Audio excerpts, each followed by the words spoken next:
সকাল থেকে বারংবার উচ্চারণ করার চেষ্টা করেছি যে আজ অভিযোগ করতে চাই না, আমরা আনন্দ করতে চাই, উদযাপন করতে চাই। প্রিয় সাংবাদিক বৃন্দ, ইতিমধ্যেই রোকেয়া হল সম্পর্কে একটা ঘোরতর অভিযোগ আমাদের কাছে এসেছে এবং আমি রোকেয়া হলের ভিতরে চিফ রিটার্নিং অফিসার কর্মকর্তার অনুমতি নিয়ে প্রবেশ করেছি এবং সেই ঘটনার সত্যতা আমি পেয়েছি।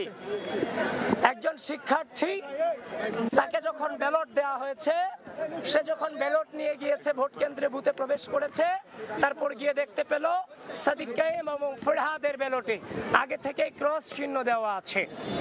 তো সুতরাং যেটা বর্তমান নতুন বাংলাদেশের রাজনৈতিক পরিপ্রেক্ষিতে যেটা অশনি সংকেত, আমি দ্রুত ভোট কেন্দ্রে প্রবেশ করেছি, ম্যাডামদের সাথে কথা বলেছি, তারাও বলেছে এটা কিভাবে হয়েছে তারা জানেন না।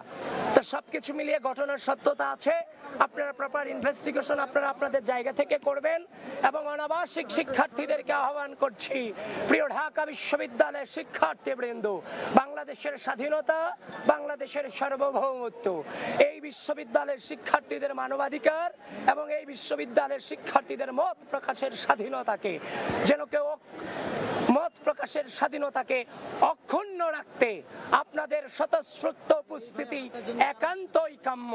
প্রিয় অনাবাসিক শিক্ষার্থীবৃন্দ, যে যে অবস্থায় আছেন আপনারা ঢাকা বিশ্ববিদ্যালয়ের কেন্দ্রগুলোতে চলে আসেন, ভোটাধিকার প্রয়োগ করেন। এদেশের মানবাধিকার, বাক স্বাধীনতা এবং বাংলাদেশের স্বাধীনতা সার্বভৌমত্বের চেতনাকে অক্ষুণ্ণ রাখবার জন্য আপনাদের ভোটাধিকার প্রয়োগ একান্তই গুরুত্বপূর্ণ, একান্তই গুরুত্বপূর্ণ। আবারও বলছি, অনাবাসিক শিক্ষার্থীবৃন্দ, আপনারা ভোট প্রয়োগ করতে দ্রুত চলে আসুন যারা বাকি আছে।